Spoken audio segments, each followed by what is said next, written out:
Welcome back. ఓట్ల లెక్కింపు కేంద్రం వద్ద 250 మంది పోలీసులతో బందోబస్తు ఏర్పాటు చేసినట్లుగా నగర జాయింట్ సిపి తెలిపారు. ఇక 15 ప్లాటూన్ల సిబ్బందిని రప్పిస్తున్నామని అన్నారు. 144 సెక్షన్ అమల్లో ఉంటుందన్నారు. అనుమతి ఉన్నవాళ్లు లెక్కింపు కేంద్రాల వద్దకు రావాలంటూ సూచించారు. శాంతి భద్రతలకు భంగం వాటిల్లితే చర్యలు తప్పవని హెచ్చరించారు. ఇక మరింత అదనపు సమాచారం అందించడానికి ఇదే అంశానికి సంబంధించి మా కరెస్పాండెంట్ రాజు సిద్ధంగా ఉన్నారు. రాజు, యాక్చువల్గా రేపటి ఏర్పాట్లు ఏ విధంగా ఉన్నాయి? ఎన్ని గంటలకి తొలి ఫలితం రావచ్చు? ముఖ్యంగా జూబ్లీహిల్స్ ఉప ఎన్నికకు సంబంధించి ఇప్పటికే పూర్తి స్థాయి ఏర్పాట్లు పూర్తయ్యాయి. అటు రేపు ఉదయం 8 గంటల నుంచి సాయంత్రం వరకు కూడా ఈ యొక్క కౌంటింగ్ జరగబోతా ఉంది. 407 పోలింగ్ స్టేషన్లు ఏర్పాటు చేశారు. వాటికి సంబంధించి కూడా 10 రౌండ్లు లో ఈ యొక్క జూబ్లీహిల్స్ ఉప ఎన్నికకు సంబంధించి ఓట్ల లెక్కింపు ప్రక్రియ జరగబోతా ఉంది.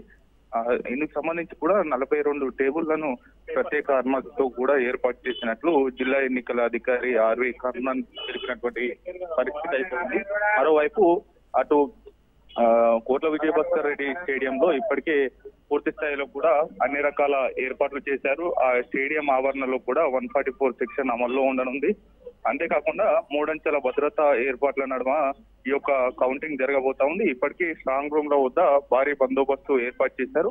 అయితే మరింత బందోబస్తు ఎటువంటి చెదురుమదురు ఘటనలతో పాటుగానే కొంత ఉద్రిక్తత వాతావరణాలు చోటు చేసుకోకుండా కూడా ముందస్తు జాగ్రత్తల్లో భాగంగా భారీగా పోలీస్ ఫోర్స్ ను అదేవిధంగా సిఆర్పిఎఫ్ ఫోర్స్ ను కూడా భారీగా ఇప్పుడే నైట్ టైం మొబిలైజ్ చేసేందుకు కూడా పోలీస్ శాఖ అన్ని రకాల ఏర్పాట్లు చేసినటువంటి పరిస్థితి అయితే ఉంది. రేపు ఒక్కో టేపు కౌంటింగ్ 8 గంటలకు ప్రారంభం అవుతుంది కాబట్టి మొదట ఈ యొక్క పోస్టల్ బ్యాలెట్ ఓట్లు అదేవిధంగా హోమ్ ఓటింగ్ ఎవరైతే ఎంపిక చేసుకున్నారో ఇప్పటికే 103 మంది హోమ్ ఓటింగ్ అప్లై చేసుకోగా అందులో 2 మరణించారు. 101 ఓట్లు పోల్ అయ్యాయి. మొదట ఆ యొక్క హోమ్ ఓటింగ్ తో పాటుగానే పోస్టల్ బ్యాలెట్ ఓట్లను లెక్కింపు జరుగుతుంది. ఆ తర్వాత 1వ నెంబరు పోలింగ్ స్టేషన్ నుంచి 20 అటు 42 వరకు కూడా 42 టేబుళ్లు నిండిన తర్వాత ఫస్ట్ రౌండ్ పూర్తవుతుంది. ఆ ఫస్ట్ రౌండ్ లో వివిధ పార్టీ సింబల్స్ కి వచ్చినటువంటి ఓట్లను కొంత వేరు చేస్తారు. ఏ పార్టీకి ఎన్ని ఓట్లు వచ్చాయి అనేది కూడా ఆ ఓటర్ స్లిప్లను ఆ పార్టీ గుర్తు ఆధారంగా కూడా వేరు చేస్తారు. ఆ తర్వాత కౌంటింగ్ ప్రారంభం అవుతుంది.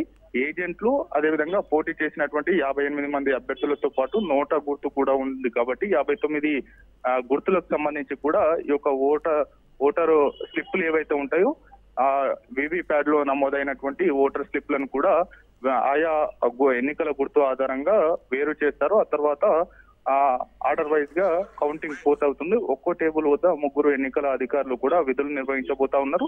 అయితే కోట్ల విజయభాస్కర్ రెడ్డి స్టేడియం వద్ద పూర్తి స్థాయిలో అన్ని రకాల ఏర్పాట్లు చేశారు. భారీ బందోబస్తు ఏర్పాటు చేశారు. అంతేకాకుండా ప్రతి టేబుల్ వద్ద సీసీ కెమెరాలతో ఎప్పటికప్పుడు పర్యవేక్షణ ఉంటుంది. ఆర్ఓ అధికారి సమక్షంలోనే ఈ యొక్క కౌంటింగ్ జరగబోతా ఉంది. ప్రతి రౌండ్ కౌంటింగ్ తర్వాత రిజల్ట్ ను రౌండ్ల వారీగా కూడా వెల్లడిస్తామనేది కూడా తెలిపినటువంటి పరిస్థితి అయితే ఉంది. మీడియాకు తెలపడంతో పాటుగానే అటు ఈసీఐ నెట్ యాప్ ద్వారా కూడా అప్డేట్ చేస్తాము ఎప్పటికప్పుడు అనేది కూడా తెలిపినటువంటి సిచ్యువేషన్ అయితే కనిపిస్తా ఉంది. ఓవరాల్ గా ఈ కౌంటింగ్ లో ఎన్నికల సిబ్బంది 186 మంది పార్టిసిపేట్ చేయబోతా ఉన్నారు. అంతేకాకుండా వారి పైన ఉన్నతాధికారులు కూడా ఎప్పటికప్పుడు పర్యవేక్షిస్తూ ఉంటారు. లోపల ఎటువంటి విధమైనటువంటి కౌంటింగ్ జరుగుతుంది, ఎక్కడ ఏ విధమైనటువంటి లోపాలు తేడాలు లేకుండా కూడా ఎప్పటికప్పుడు బయట ఉన్నటువంటి మీడియా కావచ్చు, అంతేకాకుండా బయట ఉన్నటువంటి అభ్యర్థులు కూడా చూసుకునేందుకు ఎప్పటికప్పుడు సీసీ కెమెరాల ఒక ఎల్ఈడి స్క్రీన్లను కూడా 2 ఏర్పాటు చేస్తున్నట్లు ఎన్నికల అధికారులు చెప్పినటువంటి సిచ్యువేషన్ అయితే కనిపిస్తా ఉంది. 10 రౌండ్ల వారీగా ఈ యొక్క ఎన్నికల కౌంటింగ్ జరగబోతా ఉంది. ఓవరాల్ గా 42 టేబుల్స్ ను ఏర్పాటు చేసినటువంటి పరిస్థితి అయితే ఉంది. 407 పోలింగ్ స్టేషన్లకు సంబంధించి ఈ యొక్క ఎన్నికల కౌంటింగ్ జరగబోతా ఉంది. అందుకు సంబంధించి మొదట షేక్పేట డివిజన్ నుంచి ప్రారంభమై చివరకు ఎర్రగడ్డ డివిజన్ వద్ద ఈ యొక్క కౌంటింగ్ పూర్తి కాబోతా ఉంది. అయితే ఇందుకు సంబంధించి కూడా పూర్తి స్థాయిలో ఆయా డివిజన్లకు సంబంధించి ఎన్ని ఓట్లు పోల్ అయ్యాయి, వాటితో పాటుగానే ఏ డివిజన్ కు ఏ పార్టీకి ఎన్ని ఓట్లు వచ్చాయి అనేది కూడా రౌండ్ల వారీగా ఫలితాల వెల్లడి ఉంటుంది. అయితే మధ్యాహ్నం 12-1 గంట వరకు ఏ పార్టీ గెలుస్తుంది అనేటటువంటి అవకాశాలకు సంబంధించి కొంత స్పష్టమైనటువంటి సమాచారం అందేటటువంటి ఛాన్స్ అయితే కనిపిస్తా ఉంది రమణ. ఓకే రాజు, ముఖ్యంగా లోకల్ లీడర్స్ కావచ్చు, అలాగే వివిధ పార్టీల కార్యకర్తలు కావచ్చు, వీళ్ళని ఈ లెక్కింపు కేంద్రానికి ఎంత దూరంలో పెట్టనున్నారు? వాళ్ళ పరంగా ఎలాంటి భద్రతా చర్యలు తీసుకున్నారు? పూర్తి స్థాయిలో కోట్ల విజయభాస్కర్ రెడ్డి స్టేడియం వద్ద 144 సెక్షన్ అందుబాటులో అమల్లో ఉంటుంది. అంతేకాకుండా కేవలం పోటీ చేసినటువంటి 58 మంది అభ్యర్థులు, అంతేకాకుండా ఒక్కో పార్టీ నుంచి ఒక్కో ఏజెంట్ మాత్రమే, టేబుల్ కి ఒకరు ఏజెంట్ మాత్రమే అక్కడికి అలౌ చేస్తారు. మిగతా ఏ ఒక్కరిని కూడా అలౌ చేసేటటువంటి ప్రసక్తి ఉండదు. ఎవరైనా నిబంధన అతిక్రమించి ఆ యొక్క కోట్ల విజయభాస్కర్ రెడ్డి స్టేడియం ఆవరణలో కానీ ఆ వెలుపల కానీ ఏవైనా ఘర్షణ వాతావరణం చోటు చేసుకుంటే గనక ఎన్నికల నిబంధనలు ఉల్లంఘిస్తే గనక కఠిన చర్యలు తీసుకుంటాం, వారిపైన కేసులు కూడా నమోదు చేస్తామనేటటువంటి హెచ్చరికలు జారీ చేసిన నేపథ్యంలో కూడా ఎటువంటి దుందుడుకు ఘటనలు కావచ్చు, ఉద్రిక్తత పరిస్థితులు కూడా ఏర్పడకుండా కూడా ముందస్తుగా అన్ని రకాల ఏర్పాట్లు చేస్తా ఉన్నారు.